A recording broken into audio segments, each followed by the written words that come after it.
As the Father has loved me, so have I loved you. Now remain in my love. If you keep my commands, you will remain in my love, just as I have kept my Father's commands and remain in his love. I have told you this, so that my joy may be in you, and that your joy may be complete.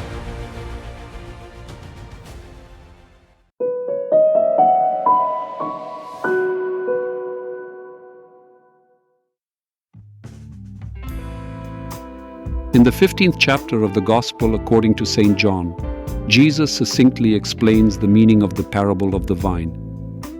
He says, "As the Father has loved me, so have I loved you. Abide in my love." In these words, we see that love is not merely an emotion, but rather an enduring and active state of sanctified love towards God and man.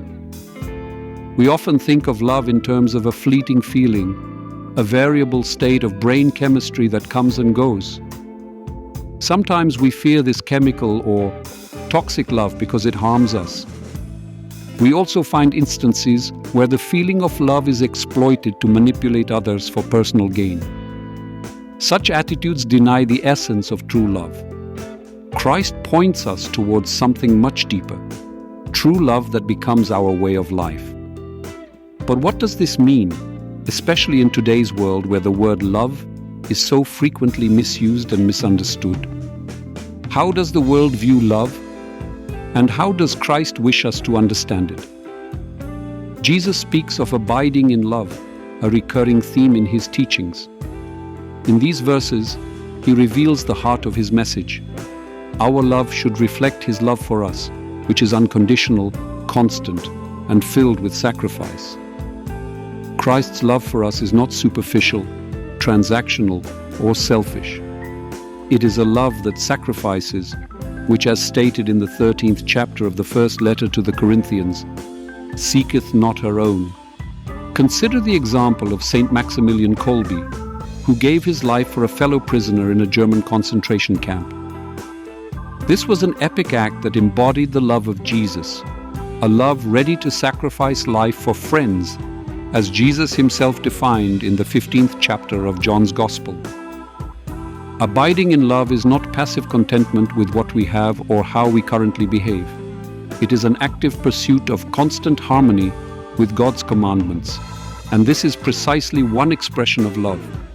Jesus himself says that he abides in the Father's love through obedience to his commandments. In this way, he shows us that love and obedience go hand in hand and are two sides of the same coin. So how can we translate these teachings into our everyday lives? How can we abide in love in a world that often denies it? The answer lies in our daily decisions to be merciful, to seek the good of others before our own, to choose forgiveness instead of revenge. We can start by forgiving a spouse for a stern look or a neighbor for parking their vehicle too close to our driveway. There are also daily transgressions of a more serious nature that call for forgiveness. By forgiving, we help not only the perpetrator of the harm, but also ourselves. Today's world, which so desperately needs true love, can see in us, Christians, a living example of what it means to love like Jesus.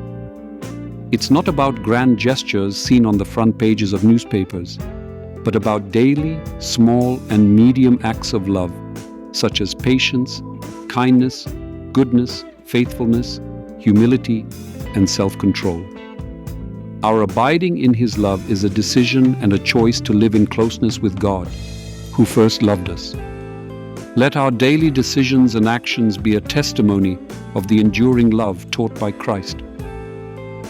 Let each day be an opportunity for us to show the world that love is more than a feeling. It is a choice, a commitment, and a straightforward way of life.